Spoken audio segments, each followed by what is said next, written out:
All right. Hey, how's it, everybody? It is right around 5 p.m. West Coast time.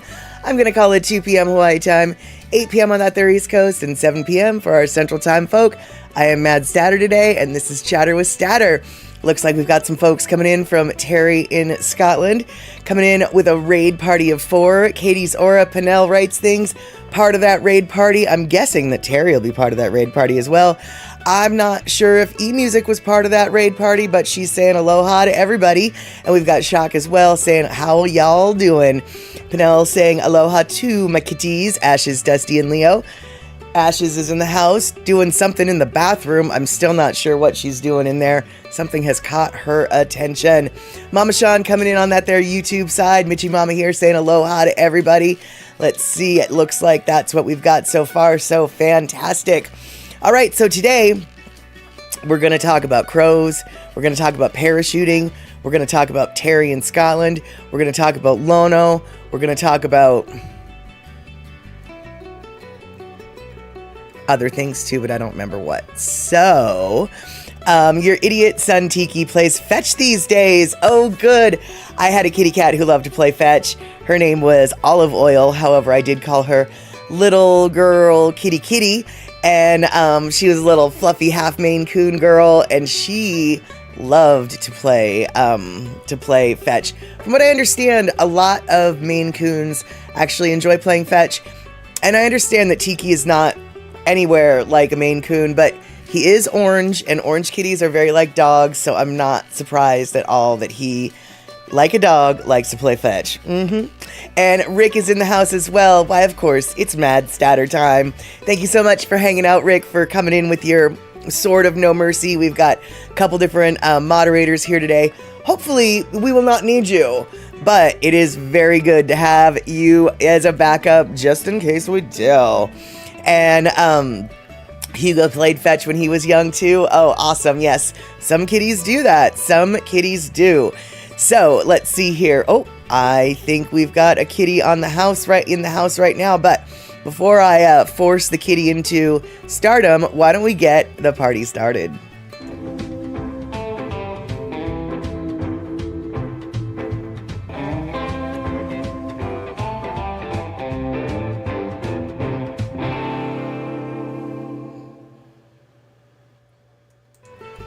Okay, so now the question is, can I do it? Just casually, I need to get her a little bit closer to my hand, and then I'll grab her. That's the plan. I think you know who I'm talking about, everybody. So let's see if we can do it, because I feel like she already knows what's about to happen. I'm maneuvering in for the final snag in just a second.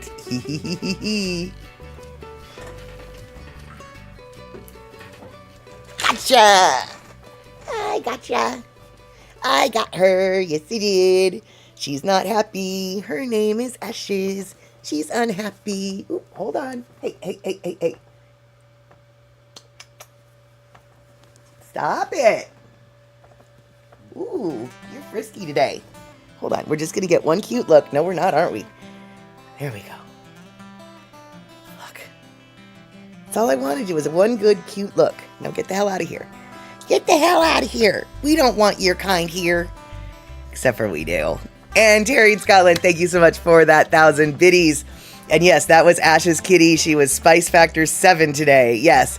I don't know what was up with that, but she's got something going on in the bathroom that she cannot be bothered with me right now.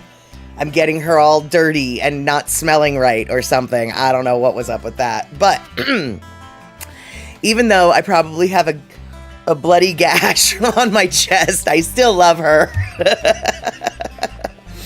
Alrighty, so now that we know how my kitten is doing, why don't we figure out how all y'all are doing here? The temperature has dropped to a lowly 72 in Seattle, but the humidity has risen exponentially, and so I'm still just as sweaty as I was when it was 90 degrees out. In fact, even though my house is not that hot right now, it's very I need airflow, so I just turned on my fan right there. And let's see here. Terry is scheduled for surgery again, 11 a.m. Monday. Oh, wow, that's super fast, but that's good. That's good that they're getting in there. And yes, Terry, you did send a load of photos to Facebook chat. In fact, since you're here, why don't we just get into that? So, Terry in Scotland. Oh, wait, are Mr. and Mrs. Aloha here that I missed? Oh, no, I guess she was saying hello to Mr. somebody. Let's see here. Oh, Mr. Rick, gotcha. And Pinnell, Tareen hates being picked up, so I threaten to cuddle her when she's bad. Right, exactly. Yeah, I absolutely. In fact, that kind of reminds me, there was this guy on, I don't know, I'm just going to say YouTube. Maybe it was Facebook, probably Facebook. He threatens his kids with like the most nonsensical thing. You know, he's just like, if you don't stop whining, I'm going to go out and wave at the clouds. So you better stop whining. And if you don't stop whining, you better eat those peas. I might throw the moon at the sun if you don't. You know, all these just absolutely nonsensical threats. But apparently it's the tone, not the words that matter. And, and the kids end up doing it. And so I think it's really cute. One of his threats literally was, I'm going to go outside and throw the moon at the sun. And the kids were like, oh, no, better eat my green beans. And I hate to get picked up, too, says Trail Dust. Yes, indeed. It is a little bit disconcerting to know that you're tiny enough that somebody can pick you up. And I have to tell you right now, that is something that I have not had to worry about for many years now. But hey there, Verity Hunt. Good to see you. Okay, so today, one of the many things that we're going to talk about is parachuting and things like that. And let's see here. And in order to talk about parachuting and things like that, or not really, we're not talking about parachuting. We're talking about paracord. And paracord is something that has a long history, since World War II at least. It has a fabric or a strength ratio of, I think, like 1 to 500 or something like that. I don't really know what that means, but what I do know is I've got a little video here which talks about, hey, Michael Anthony Smith, which talks about some paracord, in case y'all don't know what the flying fork it is. And then after we've got that video, you'll see why I'm showing you the video, because Terry in Scotland has taken it upon himself to become a master weaver of all sorts of things paracord. So, for those of you who don't have any idea what the flying fork paracord is, or anything about that, let's watch this short little video, and then I will show you some of the crafts that Terry in Scotland has already created. So, here we go. Let's learn about paracord today, shall we? Let's do it! Boop! Hey, what's going on, Weavers? Tim here again, and today I'm going to talk about 5 things you probably didn't know about paracord. Or maybe you did because you're a Salty Dog paracord veteran. Anyhow, check out this list, and at the end, let me know how many of these you knew. So let's get started. First off, let's talk about the definition of paracord. Para refers to parachute, and cord means cord. Okay, I'm just kidding, I can do better than that. So, number 1. Paracord was originally used by the military. Paracord was developed during World War II for use in suspension lines of parachutes. Its strength and durability made it an ideal material for this purpose. Paracord was so useful that soldiers started to carry it with them in the field, using it for everything from securing gear to repairing broken equipment. Number 2, there are different types of paracord. As you've probably seen on this channel, not all paracord is created equal. There are several different types of paracord available on the market, each with its own unique features and uses. For example, Type 1 paracord is the thinnest and lightest of all the types, while Type 4 is the thickest and strongest. However, there is also Paramax, which goes above this. Some types of paracord have reflective strands woven into them, making them ideal for use in low light conditions. Number 3, paracord has a specific weight limit. Relating to the last point just mentioned, paracord is incredibly strong, but it does have its limits. The weight limit for the more commonly used 550 paracord is 550 pounds. And to be honest, when I first started, I didn't really know what that number meant, but I learned that quite quickly. While this might sound like a lot, it's important to remember that this weight limit is for static weight. In other words, 550 paracord can support up to 550 pounds when it's not moving. If you're using paracord to support a load that's in motion, such as a person climbing a rope, that weight limit will be much lower. And of course, as mentioned, there are even heavier duty types of paracord than 550. Number 4, paracord can be used for medical purposes. Believe it or not, paracord can be used for medical purposes in emergency situations. In a pinch, paracord can be used as a tourniquet, to secure a splint, or even to stitch a wound closed using the inner strands.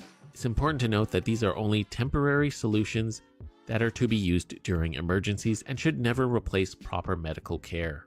If you're in a situation where you need to use paracord for medical purposes, you'll still need to seek proper medical attention, of course. And number 5, paracord has different parts.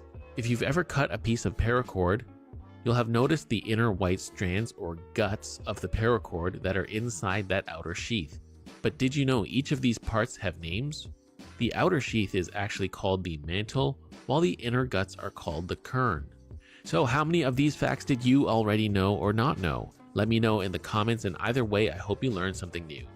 If you enjoyed this video, don't forget to give it a thumbs up and hit that subscribe button for more content like this.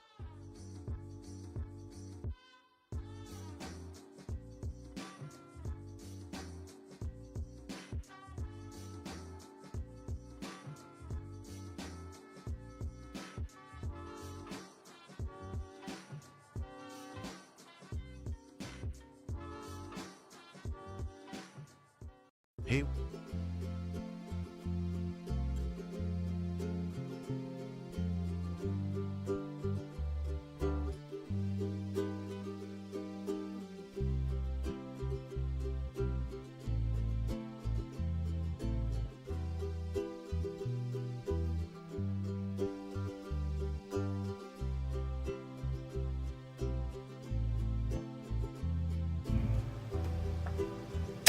Oops, sorry about that. Okay, so that's what Darlene meant when she said bow sound. Normally, I know what Darlene means, and I was just like, bow sound? I don't even know what that's talking. What's she talking about? All right, well, let's start over again, shall we? Aloha, Mad Statter, says Darlene. Sorry, I'm tardy. Oh, we're learning about paracord and the making weave bracelets. Terry's are really nice looking, and he posted about them. Exactly, Darlene, and I don't know if I've got all of the pictures that Terry posted, but I definitely have quite a few. Terry can confirm or deny whether or not he has these for sale or for donation, but from what I understand and from what I vaguely remember, he did suggest that he was thinking about selling them. I don't know if he was thinking about selling them for profit, selling them for donations. I have no idea how to go about doing any kind of sale if indeed Terry in Scotland was open to that idea. But what I can show you is some of Terry's bracelets.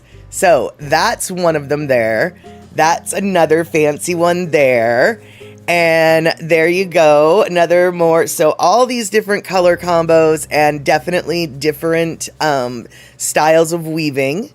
And there's, and actually he's got a couple different ones. Yeah, so here, look at all the different varieties that apparently he's already made. And then he's wearing that one. There you go. So, Terry, like I said, can confirm or deny what that he's got these for distribution. But on the off chance that he does have them for distribution, and on the off chance that perhaps you might even be able to say, hey, how about, can I get one of this color? These are some of the colors that I happen to know that he has, because he has them in his hand in these pictures right here. So I'm just assuming that he actually owns them. And these are the colors I think that he's using. And as you can see from the label, it is the 550 type paracord, which we learned in that last one was a pretty hefty one, but not the strongest, maybe the second strongest. And so right there, that looks like a good Seahawks green color. That looks like a fancy color. That looks like a fun color. And so yeah, Michael Anthony Smith asking if you have any blue turquoise. Well, he has plain blue, clearly. Let's go through the colors one more time. Looks like some red, some white, some blue, some gold. And then, of course, this is this what I call the Seahawks green. And then the leopard. And then the fancy fun color. And then more goldenrod. Or maybe goldenrod's different than gold. But yeah, so it looks like Michael Anthony Smith, he's got the true blue, but maybe not turquoise. And so, like I said, I don't know exactly the situation for how to get in touch with Terry in regards to that. But he does say, I plan to make them for voluntary donations. Anyone who might want one, just need your measurement, address, and which style. And in regards to which style is which, I have no idea what you would call which weave or what. So you might have to discuss with Terry a little bit more about detail, or a little bit more about those details.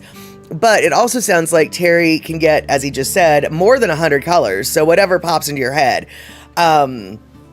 And so Michael Anthony Smith is thinking that blue and turquoise, at least I think that's what he's thinking, blue and turquoise might make a good color combination, which actually I agree, blue and turquoise would make a good color combination. So that is what, let's go back. These are some of the different styles. I don't know which style is what. I know that there's a chain link style that I don't think we've got a picture of here, that I do believe Terry has made. And then I really like this one, that let's go backwards. I really like the color combination on this one. It's so not my normal style, but I really do like that color combo. And let's see here, Elaine coming in. Hey Elaine, so right now we are talking about some arts and crafts that Terry is doing, and they're called paracord bracelets, different weaves to create the different looks, etc., different colors, as it were. And oh, I think I might have that picture twice. Whoops. Either way, yeah, I definitely have that picture twice. Oops. One thing though that I do agree with, or actually, I think it was Verity. Yeah, I like the black and the tan. That one's cute. That one's a nice one. But as far as that one right there, that black and tan one, that seriously, I know this is the strangest thing, but like, that is a classy looking paracord bracelet. And I know it's like, what do you mean paracord bracelets classy? No, for real, those muted tones, it really looks good. That's a good looking one too, actually. Like, some of them really are, understated. And I really think I like that one the best in regards to the color combo. I don't know if I'd wear that color combo, but that black and tan looks so good. And then, as Terry points out, most cords are solid color, but there are gobs of mixed pattern cords as well. Yeah, and you can see that back. Let's go. So the leopard type, the razzmatazz, those are obviously the multicolored. I think we've got another multicolored one coming up. I think cotton candy. Yeah, the cotton candy. I think razzmatazz and cotton candy mixed together would just be like a really crazy fun one to see. And so yeah, I'm not sure if Terry wants to, and he's wearing the tan on brown right now. There you go. He knows a classy color combo when he sees one. And so I don't know if y'all are friends with Francis. What's his name? What's your name on Facebook? Francis Fartle or something like that. And I do know you can get in touch with Terry on my Discord channel. You can get in touch with Terry here on this channel. Francis Fartle, yeah. You can get in touch with Terry. Actually, you can whisper him. If you're on Twitch, you can whisper him right now to let him know your email address, etc., etc. I'm not going to be publishing his email address or anything like that, okay? But if Terry wants to whisper or DM anybody who's interested in one of those bracelets, by all means, it sounds like he's ready and willing to put your dream order to life. So Michael Anthony Smith, if you want that blue and turquoise one, it might take a minute because he might need to order that turquoise because we know he already has the blue. But But yeah, for real, you guys. Did now also remember though, first off, Shock has my Discord link right there, and so by all means, come join the Discord. But one thing I do want to remind you guys of, or let you know, Terry is, as we know, in Scotland, and shipping costs to and from the UK are incredibly expensive. Okay? So for real, if you're going to, quote unquote, donate, I would assume that it's going to cost Terry close to $20 just to mail you your bracelet, okay? Obviously, I don't know the exact amount, but I'm going to assume it's going to cost more than 10. Terry's coming in with, shipping just one bracelet in a padded envelope shouldn't be cost prohibitive. Okay, but until we find out for certain just how costly or not costly it is, I would assume more postage than you think necessary. And part of the reason why I would assume more postage than you think necessary is because our postage rates are incredibly high, and the UK's are even higher. So,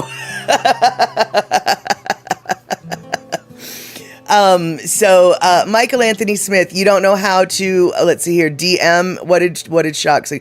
Tom is a turtle, good to see you, by the way. Oh, you don't know how to whisper him, says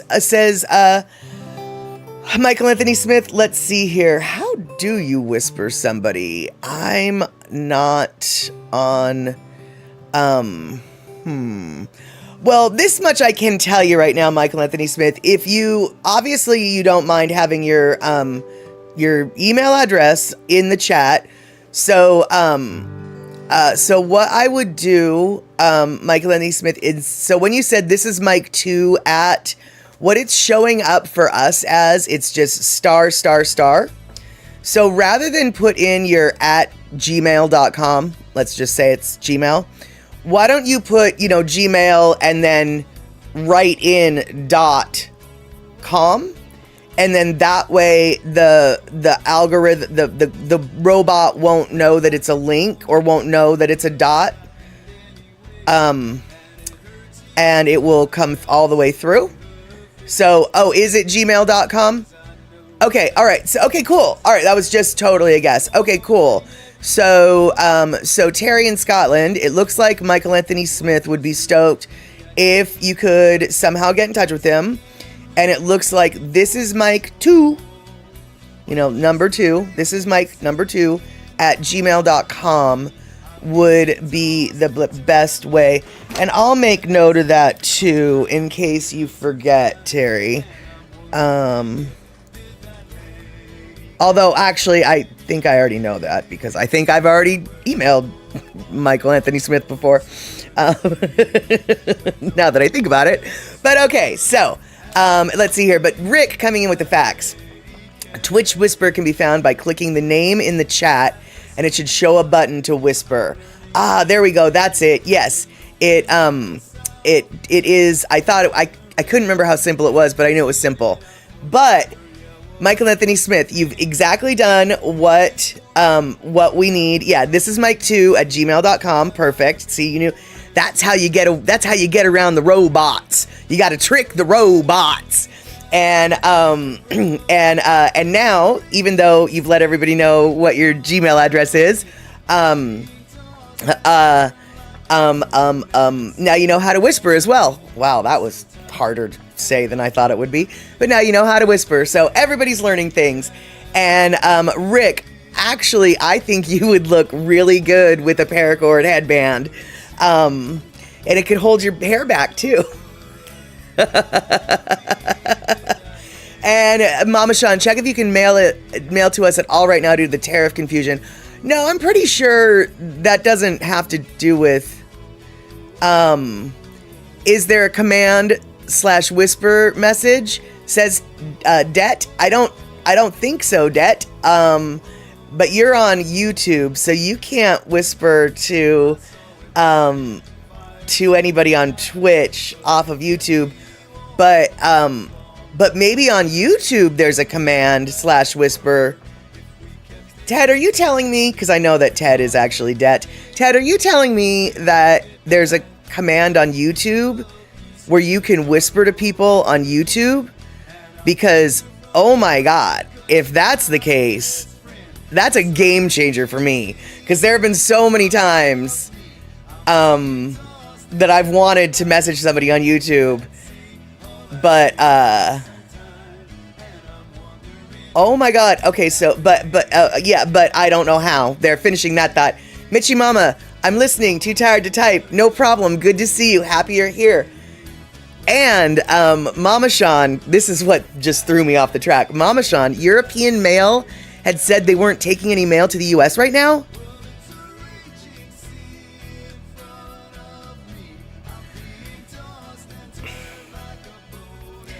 You cannot be right. I mean, okay, I'm not saying you're wrong. In fact, I'm sure you're not.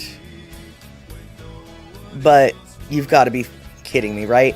So when you say small parcels under the $800, they're refusing to send it to us. Hey, say what? How's it? You've subscribed for 10 months, currently on a 1-month streak. Woohoo! Right now, we're talking about, wow. Okay, so we're talking about paracord bracelets, and Terry in Scotland, a gentleman here in, oh, call me Det backwards? Okay. Oh, okay. I thought Say What was the same person as you, Ted. Either way, yeah, we're twitchy over here. Oh my goodness. So wait a second here. Mama Sean and everybody who knows what she's talking about. You mean personal mail. Dearest Georgia, I am longing for your biscuits at home. They don't make sausage gravy here in Germany the way you do in Texas. Your loving stomach, Jeffrey. And then to mail that mail, they're not going to send that just because of the tariffs? Because they don't know which will have tariffs and how much. Rick, I saw the EU mail thing too. They stopped shipping to the US for packages over 800 till they figure out the tariffs. Okay, so if it's just a letter, no, wait, so Darlene's saying no processing of mail. I know, right, Michael Anthony Smith? Exactly, it's like, oh, geez, talk about an unintended consequence, right? Okay, well, if that's the case, then if you order from Terry in Scotland, you can probably... Okay, so letters and personal packages will go through below value of €100. Okay, well, unless you're donating way more money than I have to donate to Terry, I'm guessing that,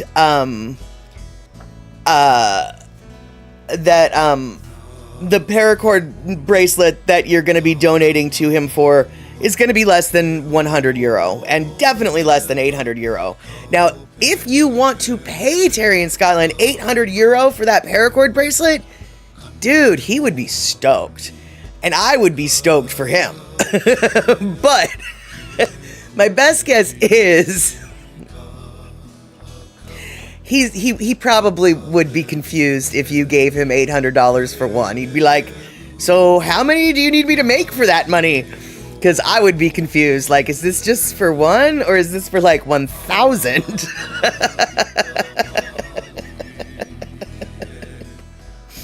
Yeah. But wow. Okay, so shocks got here. The Guardian business. Postal services in Europe suspend parcel shipments. amid uncertainty over tariffs. Wow. Oh, Michael Anson's right. I don't know that I've ever had $800. Yeah, well, I have had $800, and pretty much as soon as that $800 goes into my bank account, it gets spent again. So I've had it for like 36.2 seconds, you know? But the velocity of my money is light speed. I'm telling you right now. As soon as it comes into my account, it has been spent on frivolous things like car insurance, my Seattle City light bill, water, my cell phone bill, and the dumbest thing of all, my mortgage. Oh my God. And my health insurance. All of these things. Frivolous is the way I spend my money. Abso-flippin-lutely. Frivolous. But just so you guys know, 100 feet of paracord cost about 7 pounds. And it's probably not going to be 100 feet worth of paracord in your bracelet. But the time, energy, effort, creative spirit, not to mention the little buckles, those cost something, and shipping means that you should probably at least throw down 7 pounds for one of these there paracord bracelets. I think that maybe even more than 7 pounds would be appropriate. But you donate as you can, you donate as you need, and you and Terry in Scotland, whoever the you is, can figure out the nitty-gritty on how much it's going to take to get the job done. And hey, C Honda, good to see you. We are right now talking about Terry in Scotland and his new hobby, or maybe it's an old hobby, a rekindled hobby. How about that? Where he is making paracord bracelets. And they come in different styles and shapes and colors.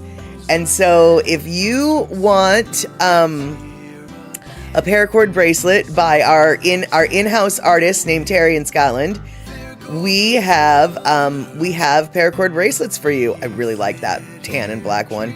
So these are some of his styles. And then one more time, and I know you guys have been here from the beginning, have already seen these, but I don't care. I'm doing it again. And these are some of the colors. You've got leopard, you've got green, you've got razzmatazz, you've got cotton candy, you've got goldenrod, you've got white, you got royal blue, you got red, you got cotton candy, which I think I already said. And, you got pink, you got white. I think I might have said that part. Red, I know I said that. And that's either gold or goldenrod, I'm not sure. Either way. Thomas, you used to make some with your grandson a few years ago. Nice. Well, Terry was saying that when he first started doing it, there was only like a few patterns, but now there's like a quadrillion patterns. Some of the patterns are super crazy. And he sent me a link to a video on how to weave one particular style. Wow, some of those styles look really complicated. And hey, DJ Smook, good to see you. Let's see here. I saw some of Terry's work on Facebook, says C Honda. Yes, exactly. Yeah. Like I said, I don't know if I got all of those pictures off of, or let me rephrase that. I don't know if all of the pictures that Terry has posted on Facebook were included in that picture circle. But Terry sent me those pictures yesterday, or maybe earlier today, in Facebook Messenger, and I grabbed them all. And let's see here. Your new jig. Hold on, what is this? My new jig is supposed to be here tomorrow. I made all those without one. What is a jig, Terry? I asked you that actually in Facebook Messenger, but you were on your stream when I asked that. So you can maybe just answer here. What is a jig? Or anybody, what is a jig? And don't tell me it's a type of dance. I mean, in this context, what is a jig? Okay? I know it's a dance. It's not what I'm asking. I'm asking in this context, what the flying fork is a jig. Anyone? Bueller?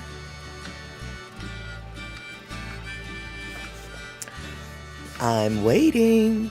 A jig holds each part of the buckle at the proper distance. Oh, right. So that sounds... I wondered about how you did that. Okay, there you go. It's like in woodworking. Oh, Ted, that's fantastic, only I don't... I don't know anything about woodworking, so that sounds like that would be a very useful explanation for someone who has knowledge that I don't. And right, exactly. I believe it's a type of weaving apparatus, says Darlene. That's exactly. Yeah. Darlene and I are absolutely on the same page. It's something to do with the thing. Well, you use jigs in woodworking. I believe you, Ted. I believe you. Okay, so let's see here. All right, so now that we have covered the... can you show that tutorial video? It explains it all. No, I don't know. I don't have it downloaded or hooked up. So no, sorry. But let's see here. Okay, so you think you're back? Well, Michael Anthony Smith, you think you're back at a great time because I am going to show you. I know this is weird. Wait, what's going on here? What are we doing? Exactly, Elaine. It's Dakine Stuffuses. That is, oh, okay. It's Dakine Stuffuses. I get it now. But hey, what I'm going to do right now is throw a weird wrench in the works. The timing is odd, but I'm going to do it now anyway. Okay, jigs are also used in metalworking and welding setups. See, I only know of them in fishing and in dancing. So, fishing and dancing, that's what I know. That's what I know. But what I also know, and you guys might not know, is I know where Pecola T is today, but do you know where Pecola T is today? Because she's not here. She's not here at all. And so, for those of you who... exactly, Michael Anthony Smith. I know that often jigs are up. Exactly. And let's see here. Terry, yeah, all sorts of jigs, mostly for holding stuff in a fixed position. Okay. Well, Michael Anthony Smith, you don't know where you are, but here's the deal. Can you guess where Pecola T is today? And if you guys have hung out on this particular channel, you might have an idea of where she's at, vaguely. Maybe not specifically, but here we go. Where do you think Pecola T is today?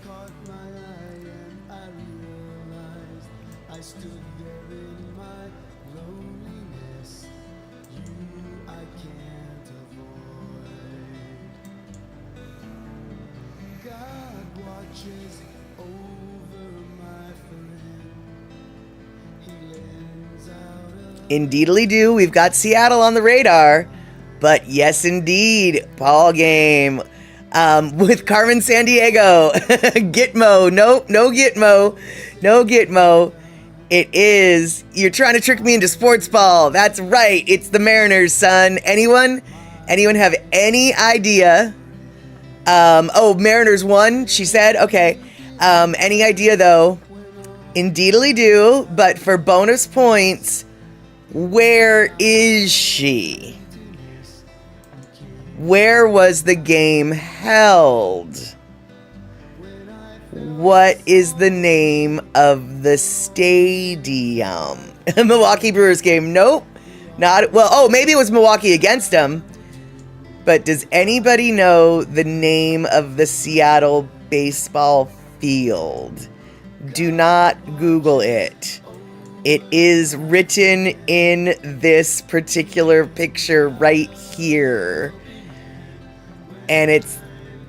Nobody knows what the Safeco Field is called. Vetter Stadium. That's a good guess there, Michael Anthony Smith. But I'll tell you right now, this is what you got to do when you go to Seattle. If you eat any kind of seafood, you want to go to Ivers.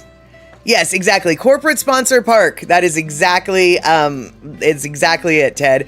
But you guys need to go to Ivers if you eat seafood or fry food, because Ivers has the best clam chowder in the world. And I know that I am totally biased, but Anthony Bourdain also thought it was the best clam chowder in the world. Every time he got a stop off at SeaTac, he ate at Ivar's in the airport. And Terry in Scotland, T-Mobile Park, you said, but that's not that's not the one. It's Safeco is the baseball field. T-Mobile Park is the football field. They are right next door to each other. But they are two different. Oh, you know what? Wait. Is it Safeco or is it CenturyLink? T-Mobile Park is the football stadium. That much I know. But now that I think about it, I think it's Safeco. Isn't that what that, hold on.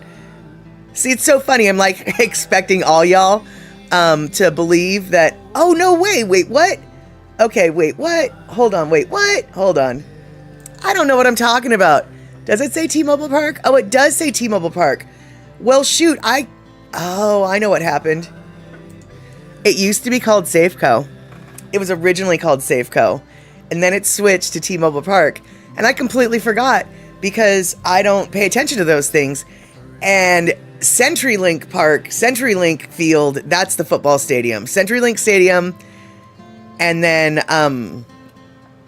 T-Mobile Park, right.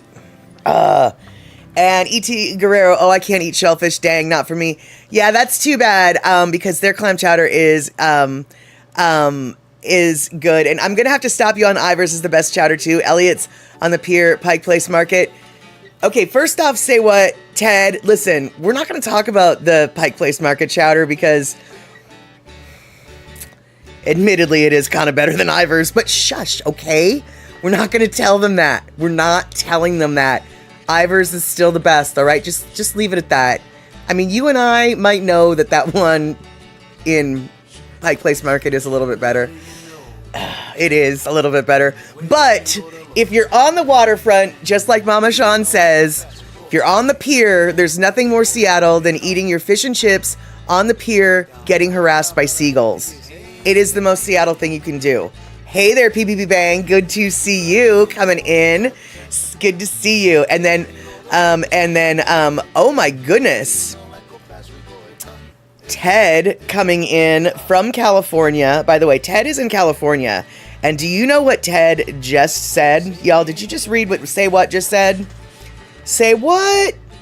Five Guys is still better than In-N-Out. I don't think we've got enough California people in this particular chat to come and find you and hanging you for saying that. But I totally agree with you, Ted. I totally agree with you. Five Guys is totally better than In-N-Out. But you better keep that opinion to yourself if you're going to live in California for very long. Because I don't think they're going to let you live in California. If you say those words, you're going to get kicked out of the state. You're going to get kicked out of the state for that, my friend. You getting kicked out of the state. It is more pricey, though. That is true. That is very true. Five Guys is more pricey. Five Guys is too greasy for even you, says Shock. You're going to get redistricted. Exactly. Yeah, you have to move to Texas or no, just move back up to Seattle.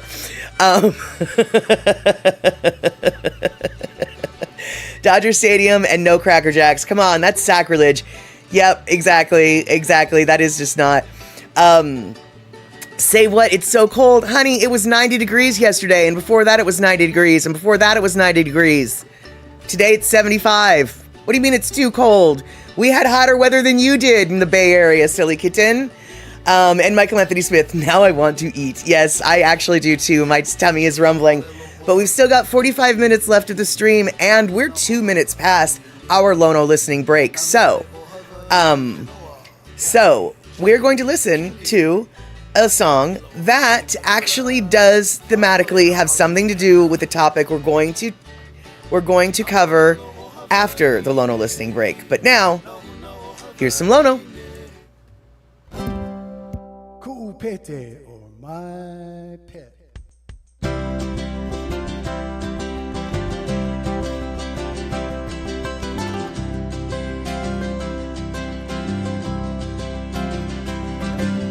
Hello, Pete.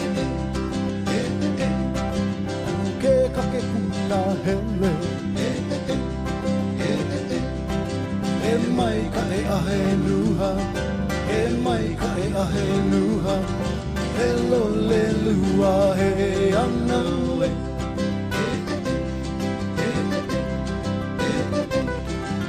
E mai kaino tete, hele umai hoi.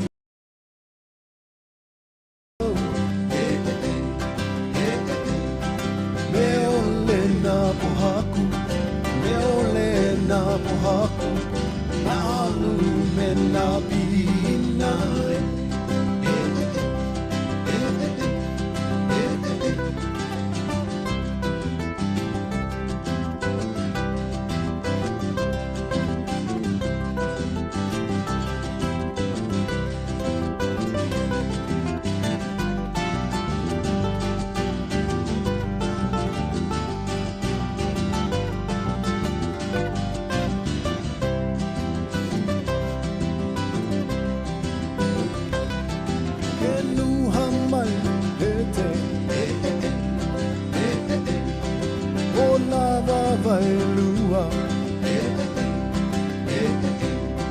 Peluna vai hope, peluna vai hope, no hoi ke hallelujah.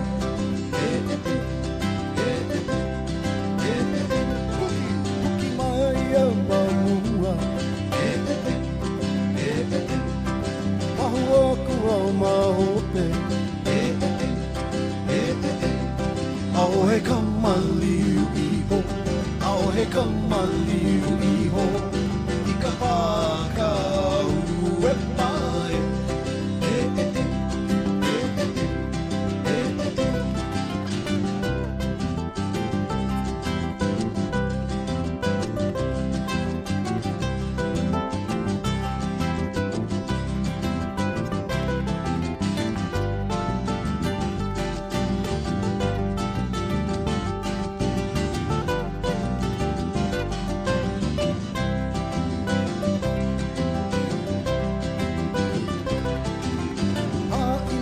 Kapuana,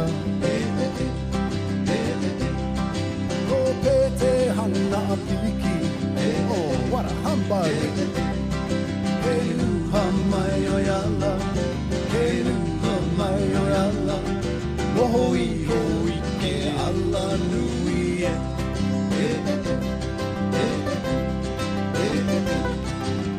Aina mai kapuana, pete hana apiki.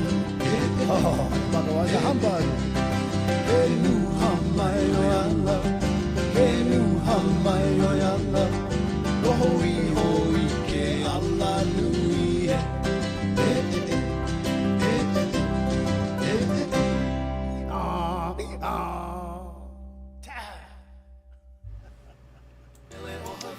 All right, that's the Lono listening break. My pet, ku'upete. My pet is what that means. And like I said, you will see why we had that song in a little bit. But before that, we need to talk about food, okay? Because I might not have any maps today, and I had no food ideas planned, but here we are talking about hot dogs. So I need to, Darlene just made a big pan of beef and rice cabbage rolls to take up north. That sounds delicious. But I want to talk, Sihunda was saying, before Dodger Dogs were a certain awful brand, they cheated us out of medical payments, then would switch companies and change their business name. Help me understand what you're saying there, Sihunda, because I've got so many questions. First off, are Dodger Dogs a brand of hot dogs sold in the Los Angeles area? And then, what do they have to do with medical payments? I'm very confused.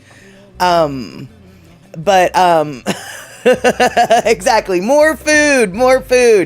But I do know now, Say What was talking about a Los Angeles dog, which is bacon wrapped with onions and peppers. My question for Say What is, what kind of peppers? Green bell peppers, sweet peppers, spicy peppers, curious about the type of peppers, because if it's like jalapenos, then I probably wouldn't like them, but still, it sounds delicious. And yeah, exactly, Michael Anthony Smith, if you eat them, you have to go to the doctor. Okay, green and jalapeno usually, right. Okay, so I think I wouldn't like them that much, but I like the idea a lot. But Ted, do you and does anybody else know what a Seattle dog is? Because Seattle is famous for their hot dogs as well. There's certain style of hot dogs, and there's one ingredient that pretty much makes it a Seattle dog. One of the ingredients is onions, but it's not the onions. So Verity's saying, I think Dodger dogs are now Pink's dogs. Ooh, those are expensive. And PB Bang, I brought it up already. Oh, did you? Wait, what kind of dog makes a Seattle dog? I missed that. What?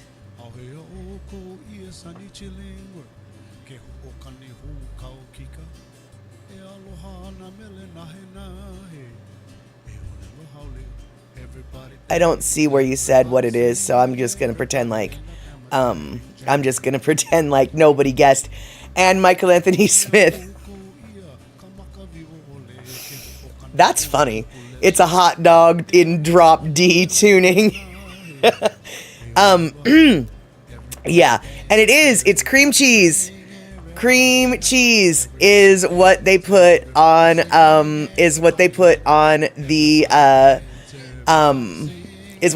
the Seattle dogs.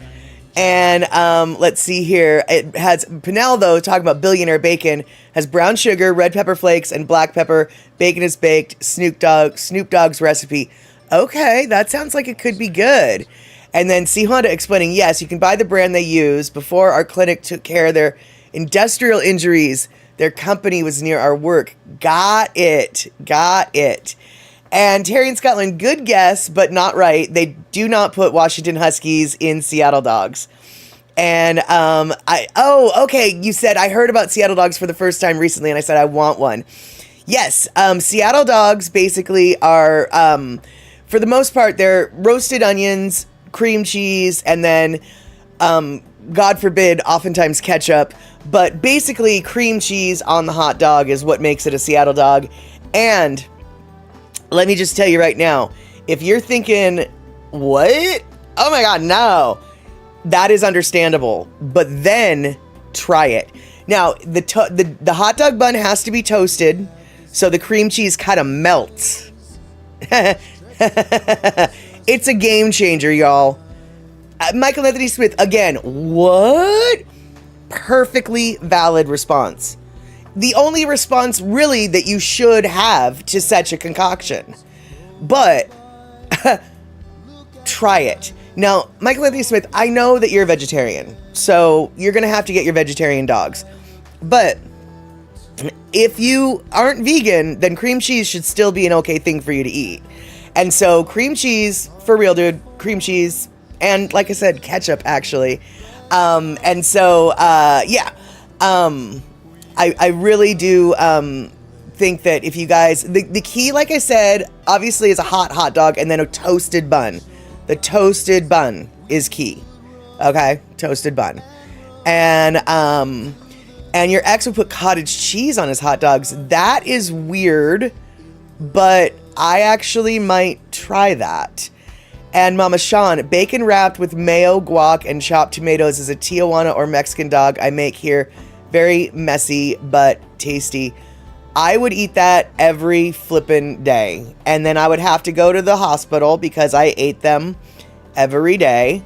But I would. And let's see here. I love cottage cheese, says Terry, and Greek-style yogurt, says Terry in Scotland. I do too. I have to eat meat until your foot heals. Really? Interesting. Well, then you've got a perfect excuse to go eat yourself a bacon-wrapped Seattle hot dog. Although, actually, Seattle hot dogs aren't usually bacon-wrapped. But that's okay, because bacon can be added to anything. And there you go. And Mexican dogs are great. I've never had that, but the Sonoran dogs that they make in Arizona, those ones, they have like beans on them, and they're wrapped in bacon, I think. And I think they've got some chilies on them, whatever. But the Sonoran dog sounds really good, too. And let's see here. First thing I do every time I go home is head to the harbor and buy a hot dog from the world's best hot dog stand. Fighting words, I know, but they're good. Yeah, well, yeah, fighting words, but if they're good, and they know they're good. And so, but yes, lots of grease on the bacon, so probably not. And then when you add cream cheese, that's not any less fat, but yeah. And you're in Pennsylvania, very far from Seattle. I know, but you're in Pennsylvania, and where does cream cheese come from? Philadelphia.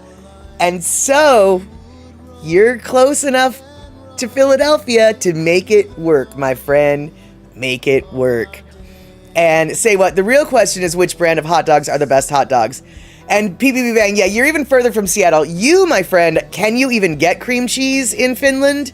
That is the big question for you. I know that Michael Anthony Smith can get cream cheese where he's at, but can you, Michael Anthony Smith, you know that Philadelphia brand cream cheese is the most common cream cheese in the United States. You don't have to go to Philly to get it, silly. I was just pointing out how close you are to where the good cream cheese comes from, my friend. And, but yeah, you, PB Bang, I don't know whether or not you're going to ever be able to create a Seattle-style dog with the foods that you have access to in Finland. But if you do have access to cream cheese, you should probably try. Yeah, I love cream cheese. Yeah, so there you go. I figured cream cheese is probably, common enough, what with cheesecake and the like. But yeah, you should definitely grab some and make yourself a hot dog. And let's see here. One of my neighbors still convinced Chihuahuas were bred for food in Mexico. I laughed when I heard it, but he knows he's right. What? Who the heck would want to eat a Chihuahua? It's all bones and like... Anyway. Exactly, Mama Sean. Our Chihuahua wouldn't feed that many. Yeah, no doubt, dude. And let's see here. Yeah, Chihuahua. That's just funny. And Verity, all cheese can be bought in the Northlands. Perhaps. And what's the difference between Neuchâtel and cream cheese? I cannot tell. I don't know. But I do know that cream cheese was made on accident. Like they were trying to make a different cheese when they stumbled upon making cream cheese. So perhaps they were trying to make that Neuchâtel or whatever, but it didn't quite work out. I don't actually know. I don't know if I've ever had that Neuchâtel or however you say that cheese. I've seen it though. Yeah, Philadelphia cream cheese was an accident. Although you might be saying that Philly in itself is an accident. And yeah, see, Honda, cream cheese and salsa as a dip, great with tortilla chips. Absolutely. And Mama Sean, yeah, totally. She's a little chubby, but still not very big. Precisely. I had a Chihuahua for a foster pet for about a year and a half, and she was a bigger Chihuahua, but even still, dude, she wouldn't have fed. She had no meat on her bones, dude. Like no meat. You'd have to just use her for soup because there's no meat. And let's see here. Oh, PPP Bang, I put paprika chili cream cheese today on my bread. Well, get yourself a hot dog and put some of the paprika chili cream cheese today on your bread with the hot dog, because that sounds delicious, dude. Sounds delicious. And yeah, I'm getting hungrier every second as well, actually. Pinnell, you're not the only one. And a shot coming in, the internet says cream cheese has a little more fat than the Neuchâtel, which is French-ish. Norman is a soft, slightly crumbly, mold-ripened, bloomy rind cheese made in Neuchâtel-en-Brie, region of Normandy. One of the oldest kinds of cheese in France. Its production is believed to date back as far as the 6th century AD in the Kingdom of the Franks. And, PB Bang, you already have 2 hot dogs in the fridge waiting? Oh, dude, you're so stoked. And, let's see here, Mama Sean, when we got her from rescue, she wasn't even 4 pounds. We doubled her weight, she says, with a little brag. We doubled her weight. which actually that's really good because sometimes oh, say what? It's just that I just can't deal with what cheese is or how it's made. I just have to eat it. Yeah, the moldy stuff I can't really handle either. And interesting, Verity Hunt, I've always wanted to learn about Clabber milk. Do you know anything about that? No, but I do know that I've heard of it. And I do know that now I am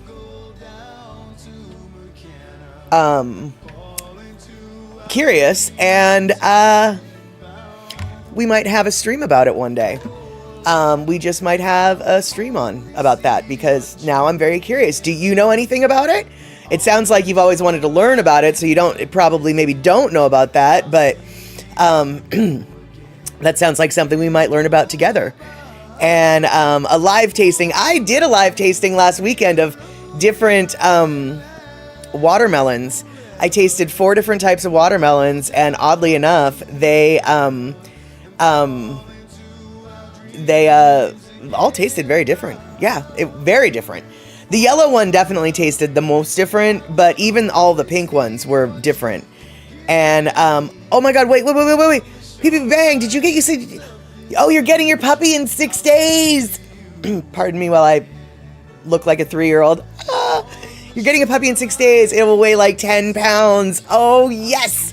Yes. I'm so excited. If you feel the need, I hope you feel the need. If you feel the need, you can take lots of pictures of your puppy and you can email them to me and I will share them with the stream.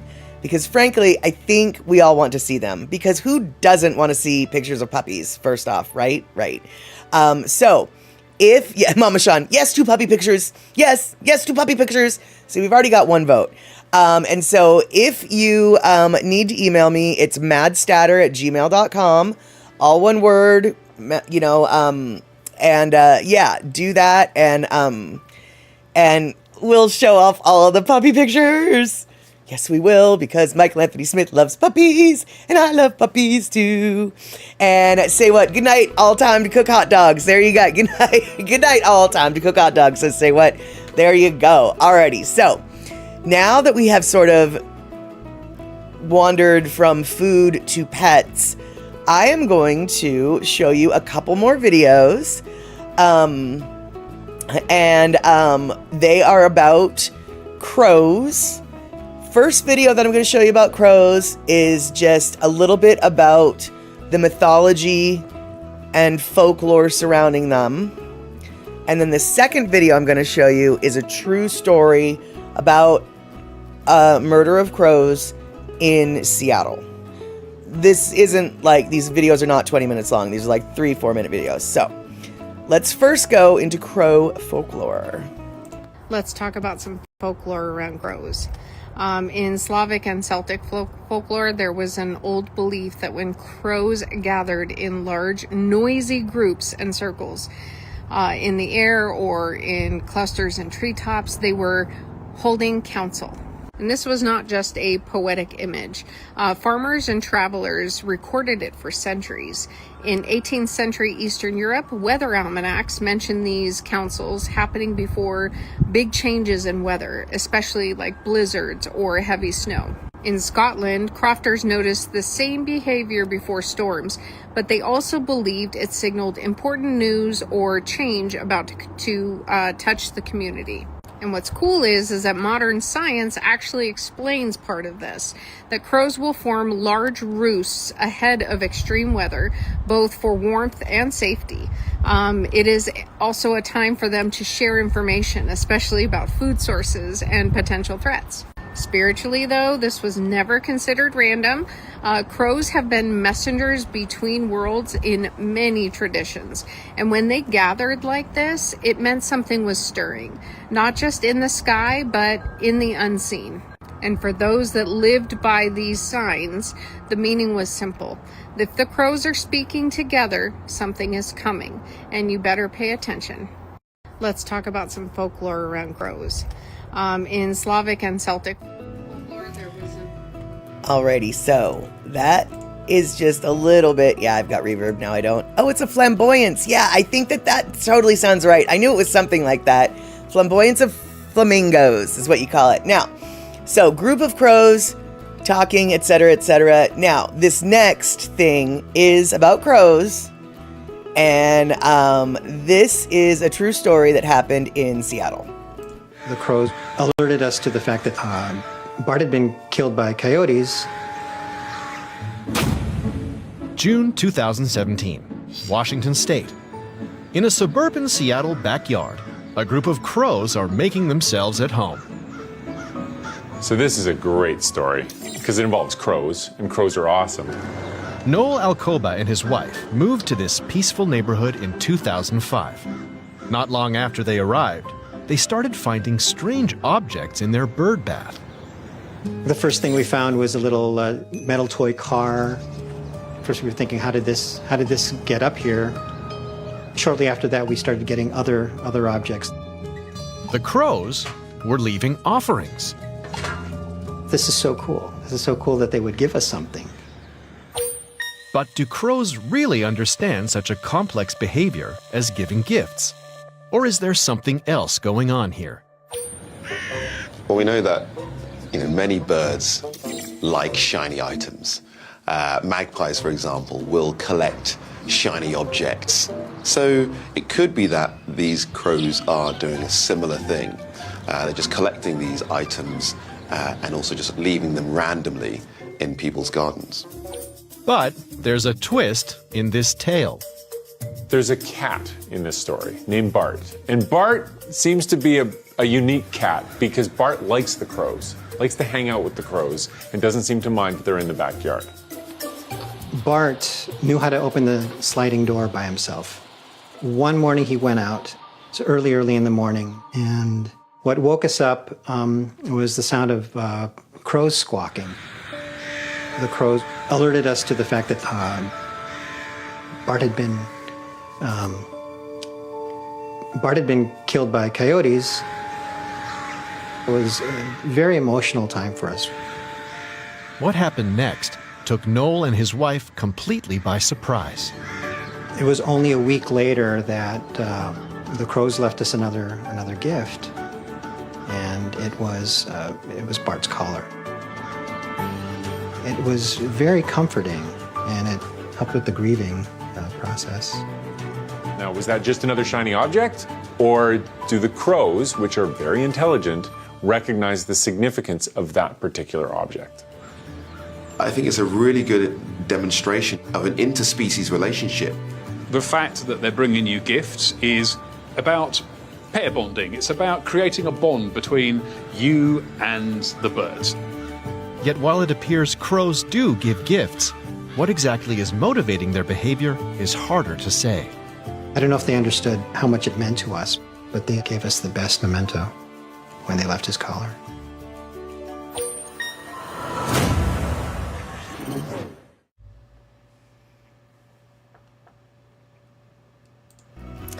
So there you go. I thought that was, when I first saw it, actually, I cried. But I'm not crying right now. I'm not crying. You're crying.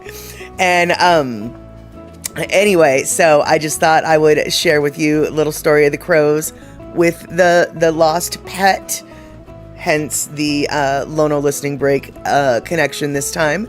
And why do crows hassle eagles, says Michael Anthony Smith. I think it's because eagles mess with the crows' nests. And birds of prey like to eat their young, the crow's young. And so I think it really it's a defensive. It may seem like they're hassling the eagle, but it's just they're not comfortable with where the eagle is in relation to their nest. And they're trying to do their best to fight the eagles off. Then again, I wouldn't be surprised if some crows are just jerks. It's not the word I was going to say. And they just like to F around with the with the eagles. But from what I've seen in my neighborhood with the bald eagles and the crows, it's when that eagle gets too close to a crow's nest, the crows are like, no can let that, brother. And so so yeah, that's my thought on it. And let's see here. And yeah, Verity, crows totally hold funerals, which is part of the reason why when I had a baby crow or a fledgling crow, I found them dead in my driveway, and I hypothesize it came from the nest that was in my yard. I brought it to my front yard, took it out of my driveway, and brought it to my front yard, so the local crows would see it and have their funeral, pay their respects. It just, I know it makes no sense, but I do know that they do that, and so I was trying to make it easier for them. And let's see here. Darlene, coyotes can be at times beneficial with controlling the rodent problem, but can be mean, but they're trying to survive. Totally, absolutely, Darlene. The reality is, for instance, an example in Seattle is if you have a lot of the cottontail bunnies. Cottontail bunnies are an invasive mammal species to the west side of the, I think it's actually the West Coast, but in Western Washington, cottontail bunnies are not native. And the coyotes around here eat off of them. You know, they eat them big time. And so when you don't have a lot of bunnies around, that means you've probably got some coyotes. But when you see a bunny explosion, it's just like, oh, the coyotes aren't near here, you know, to eat the bunnies. And so coyotes absolutely do. They are bad for pets that make it outside. Pets that are outside are at risk. And I say that with pets of mine that go outside. I fully understand that. But coyotes, they really help with rodents and rabbits and other little mammals. So, And Verity, your yard is clean of snails and slugs thanks to the crows. Precisely. And, oh wow, Pee Bang, we had a missing cat post and I found it in a tree in my yard. He was there for 2 or 3 days. Oh, wow. Oh, poor little bugger. I hope you got him down safe.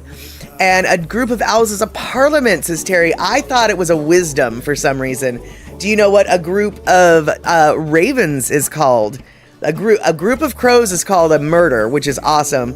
But a group of ravens, to me, it's even more awesomer. And it's called a sinister. It's a sinister of ravens. I mean, if that's not terrifying. And Michael N. Smith, you think it's called a band of ravens? No, it's a sinister of ravens. And Mitchie Mama, we need something to take out the feral chickens. Too many around the school grounds. Well, Mitchie Mama, you know, we could always introduce. Oh, an unkindness. That's right. I've also heard it being called an unkindness, which I also like. But Mitchie Mama, I don't know. What do you think we should get?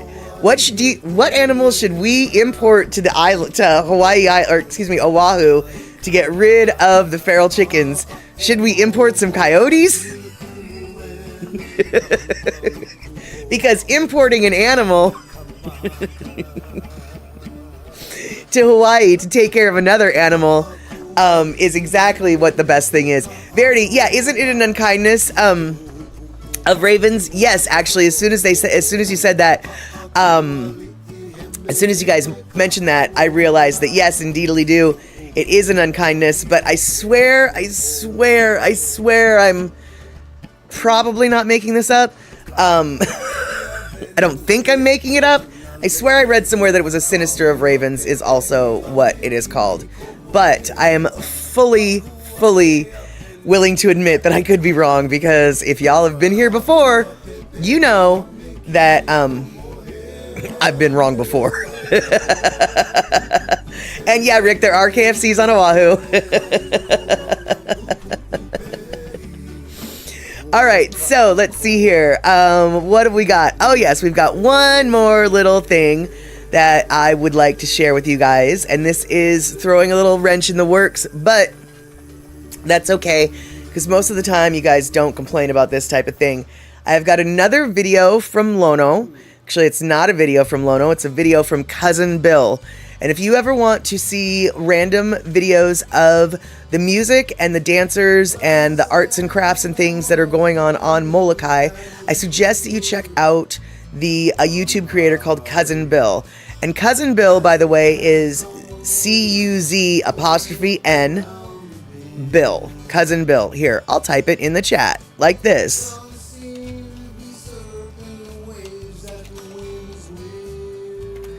And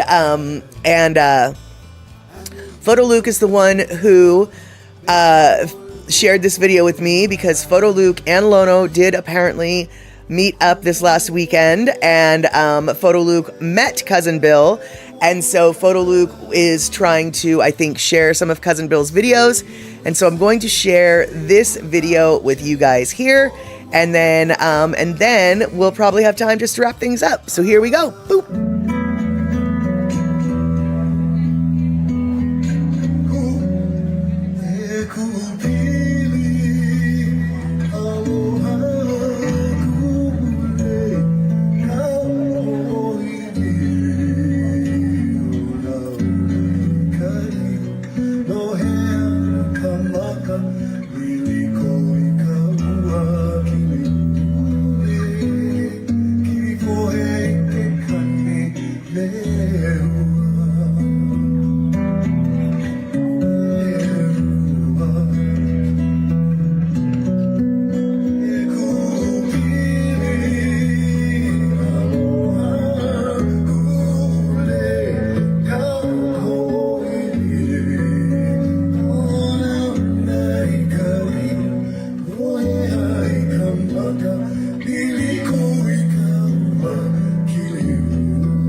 Put that in there. Put it in there. In there.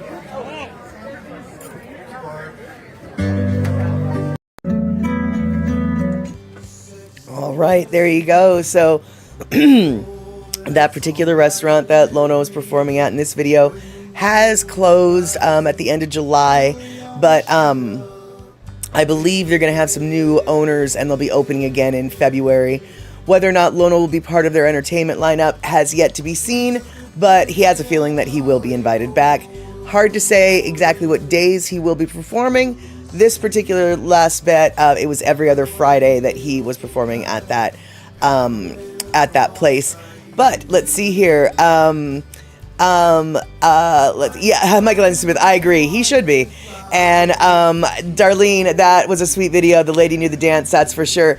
Yeah, and actually, I don't know who that lady is in relation to Cousin Bill, but I've watched quite a few of Cousin Bill's videos with Lono, and that lady that was actually, a lot of those ladies are in a lot of Cousin Bill's videos, but the older lady, the older white lady in front, she is in almost all of Cousin Bill's videos.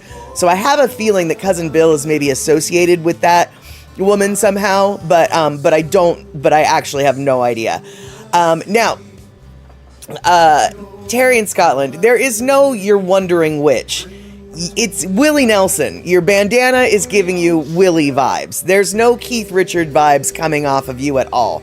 It is Willie Nelson. So just stop wondering right now. You're Willie all the way. Okay? You're Willie Nelson with your bandana. It's a good look. It's totally a good look. And Michael Anthony Smith, ouch. No, dude, it's a good look. It's a good look, dude. And let's see here. Let's see here. That was a sweet video. The lady, wait, hold on. Auntie's Ohana of some kind. Yes, exactly. No, nothing wrong with Willie. I'd take Willie over Keith any day, frankly. But I'm not really a fan of the Stones, so, and I know that's fighting words, but whatever.